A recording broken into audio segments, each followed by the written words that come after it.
حفظ صورت کس کو کہتے ہیں؟ قرآن کریم کی کسی صورت کے یاد کرنے کو حفظ سورہ کہتے ہیں۔ کیا کہتے ہیں؟ حفظ سورہ۔ اچھا جی آگے دیکھیے اللہ کے نبی صلی اللہ علیہ وسلم کی حدیث کیا کہتی ہے اس بارے میں۔ اللہ کے رسول صلی اللہ علیہ وسلم نے فرمایا قیامت کے دن صاحب قرآن یعنی جسے قرآن کریم یاد ہوگا، کیا یاد ہوگا؟ قرآن کریم یاد ہوگا، اس سے کہا جائے گا قرآن شریف پڑھتا جا اور جنت کے درجوں پر چڑھتا جا، اور ٹھہر ٹھہر کر پڑھ جیسا کہ دنیا کے اندر ٹھہر ٹھہر کر پڑھتا تھا، بس تیرا مقام وہی ہوگا جہاں تیری آخری آیت ہوگی، جہاں تیری تلاوت کی آخری آیت ہوگی وہاں پر تیرا مقام ہوگا جنت کے اندر۔ تو بڑی فضیلت ہے۔ اسی طرح سے ایک دوسری حدیث کے اندر اللہ کے نبی صلی اللہ علیہ وسلم فرماتے ہیں کہ جس شخص کے دل میں قرآن کریم کا کوئی حصہ بھی محفوظ نہیں وہ ویران گھر کی طرح ہے۔ کیسا ہے بھائی؟ ویران گھر کی طرح ہے۔ جس کے دل کے اندر سینے کے اندر قرآن کریم کا کوئی حصہ بھی محفوظ نہیں ہے تو کیسا ہے؟ ویران گھر کی طرح ہے کہ کسی گھر کے اندر کوئی گھر والے نہ رہتے تو ویران ہے۔ اسی طرح سے ہمارا دل کیا ہے بھائی؟ ویران ہے۔ کیا ہے؟ ویران ہے۔ لہذا قرآن کریم کو حفظ کرنا چاہیے۔ کیا کرنا چاہیے؟ یاد کرنا چاہیے تاکہ ہمارے دل کے حصے کے اندر قرآن کریم کا کوئی نہ کوئی حصہ محفوظ رہے۔ کریں گے بھائی انشاءاللہ؟ ہاں یاد کریں، محنت سے پڑھیں۔ محنت سے پڑھیں گے تو قرآن کریم کا حفظ کرنا کوئی مشکل کام نہیں ہے، بہت آسان کام ہے۔ اس لیے ہر بچہ یہ کوشش کرے کہ میں انشاءاللہ تعالی قرآن کریم کو مکمل ورنہ آخری درجے کے اندر کوئی نہ کوئی حصہ قرآن کریم کا حفظ یاد کروں گا تاکہ وہ میرے سینے کے اندر محفوظ رہے، میرا جسم میرا دل ویران نہ رہے بلکہ وہ آباد رہے قرآن کریم سے۔ اسی طرح سے ہم عام طور سے اپنے مکاتب کے اندر روزانہ کے ہم اپنے اسباق کے اندر جو ہے حدیث یاد کرتے ہیں۔ کیا یاد کرتے ہیں بھائی؟ حدیث یاد کرتے ہیں۔ ہمیں حدیث کے بارے میں پتہ نہیں ہے کہ حدیث کس کو کہا جاتا ہے، حدیث نام کس چیز کا ہے۔ تو سنیے، دعا و سنت اللہ تعالیٰ سے سب سے پہلے دعا کے تعلق سے ہم دعا یاد کرتے ہیں، کھانے کی دعا، پینے کی دعا، سونے کی دعا، بیت الخلاء جانے کی دعا، مسجد جانے کی دعا، مسجد سے باہر نکلنے کی دعا، اسی طرح سے اور ڈھیر ساری دعائیں ہر چیز کے تعلق سے۔ تو دعا و سنت اللہ تعالیٰ سے مانگنے کو کیا کہا جاتا ہے؟ دعا کہتے ہیں۔ اللہ تعالیٰ سے مانگنے کو کیا کہتے ہیں؟ اللہ تعالیٰ سے مانگنے کو دعا کہتے ہیں۔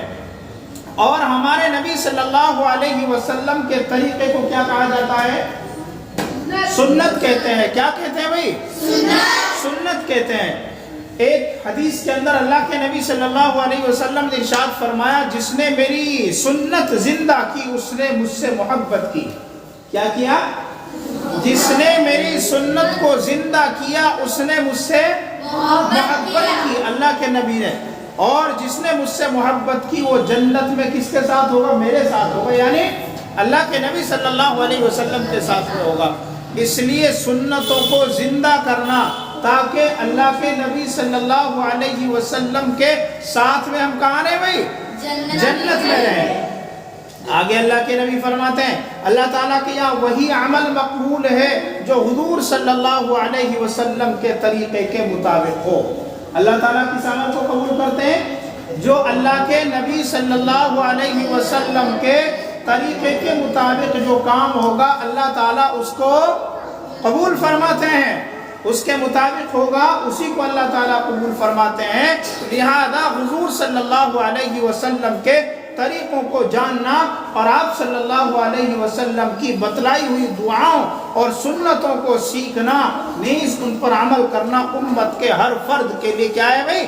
ضروری ہے۔ کیا ہے؟ ضروری ہے۔ اس لیے یہ سنتیں، اس لیے یہ دعائیں، کھانے کی، کھانے کے بعد کی، بیت الخلاء کی، ہر چیز کی دعائیں، مسنون دعائیں، یہ ساری دعائیں ہم کو مکمل یاد کرنا ہے۔ کریں گے انشاءاللہ؟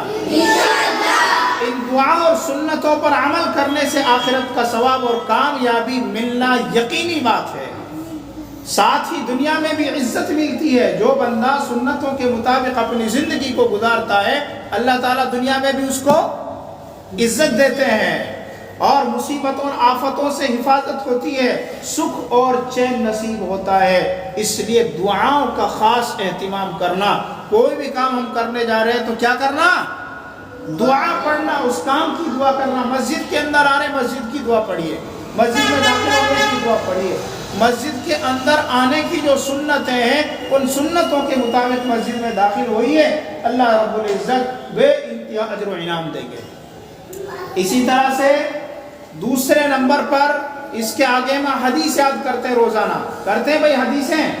ان حدیث کس کو کہتے ہیں؟ جیسا کہ پیچھے بتایا، مکمل طریقے سے اس کی فرق سے آپ کے لیے تعریف بتاتے ہیں۔ حدیث، حفظ حدیث، حفظ حدیث حضور صلی اللہ علیہ وسلم کی بتائی ہوئی باتوں اور آپ صلی اللہ علیہ وسلم کے کیے ہوئے کاموں کو حدیث کہتے ہیں۔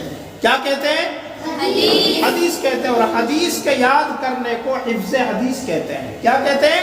حفظ حدیث۔ اچھا جی، آگے اللہ کے نبی صلی اللہ علیہ وسلم فرماتے ہیں جو شخص میری امت کے نفع کے لیے کتنی حدیث یاد کرے گا؟ 40 حدیثیں یاد کرے گا۔ جو بندہ میری امت کے نفع کے لیے کتنی حدیث یاد کریں گے؟ 40 حدیث یاد کرے گا تو اسے قیامت کے دن کہا جائے گا جنت کے جس دروازے سے چاہو جنت میں داخل ہو جاؤ۔ کتنی بڑی فضیلت کی بات ہے۔ اس لیے ہمیں کم سے کم آخری درجے کے اندر کتنی حدیث یاد کرنا ہے؟ 40 حدیثیں مکمل یاد کرنا ہے۔ ہمارے پیارے آقا حضرت محمد صلی اللہ علیہ وسلم کی باتوں کو پڑھنا، ان کو یاد کرنا، ان کو اپنی زندگی میں اپنانا بہت ثواب کا کام ہے۔ اللہ تعالیٰ اس سے خوش ہوتے ہیں، کس سے؟ جو بندہ حدیثوں کو یاد کرتا ہے، اس سے زندگی میں نور پیدا ہوتا ہے اور دین پر چلنے کی توفیق حاصل ہوتی ہے۔ لہذا حدیث کو زبانی یاد کرنا چاہیے۔ اس لیے میری آپ تمام بچوں سے یہ گزارش ہے کہ روزانہ کم سے کم اس لیے روزانہ کیا یاد کرنا بھائی؟ حدیثیں یاد کرنا۔ جتنا جلدی ہو سکے 40 حدیثیں ہم مکمل کر لیں۔